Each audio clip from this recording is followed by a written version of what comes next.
నేను fire brand కాదు ice brand గా మారిపోయాను అంటున్నారు. ఆయనే అద్దంకి దయాకర్. అంటే వివాదంలో ఇరుక్కుందామని మాట్లాడతారా, లేకపోతే మాట్లాడింది అర్థం చేసుకోలేక వివాదాలు చుట్టూ? మనం ఉస్మానియా యూనివర్సిటీ గురించి మాట్లాడుకుందాం. చాలా వరకు రాజకీయాలు అక్కడే మలుపులు తిరుగుతూ ఉంటాయి స్టూడెంట్స్ దగ్గర నుండి.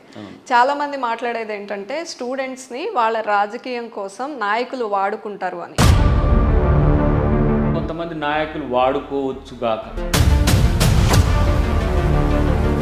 మీకు నెగిటివ్గా అయిన పరిస్థితులను కూడా మీకు సానుకూలంగా ఆలోచిస్తున్న మీరు ఎందుకు నిర్మల్లో వివాదంలో చిక్కుకున్నారు? అంటే రాముడిని మొక్కుడే బీజేపీని తొక్కుడే. అంబేద్కర్నే దళితులకే పరిమితం చేసి దళిత సంఘాలు తిరిగినట్టు వీళ్ళు రాముడిని బీజేపీకే పరిమితం చేస్తారు. పిల్లలు ఉండరు, సంసారం ఉండదు. వాడు చెప్పేదాన్ని మనం ఇది హిందుత్వం అనుకుంటే. మొన్న మధ్య హరీష్ రావు గారు మాట్లాడుతూ పెన్షన్ విషయంలో పెండింగ్ పెట్టేశారు, ఇదేనా మీ పాలన అంటూ మాట్లాడారు. ఇప్పుడు ఆర్టిఫిషియల్ మూమెంట్స్ ఎప్పుడు కూడా సక్సెస్ కావు. బస్సుల్లో ఉచిత ప్రయాణం కల్పించడం వల్ల ఏమేం జరుగుతున్నాయి అనే వాటి మీద చాలా మీమ్స్ వచ్చాయి. ఏమైతే తిరగని రాదండి.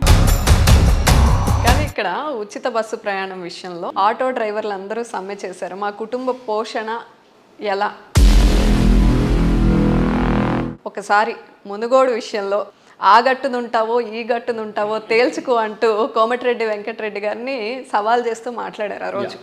మరి ఇప్పుడు కోమటిరెడ్డి గారితో ఎట్లుంది రిలేషన్? కోమటిరెడ్డి వెంకటరెడ్డి గారు ఇప్పటికీ నన్ను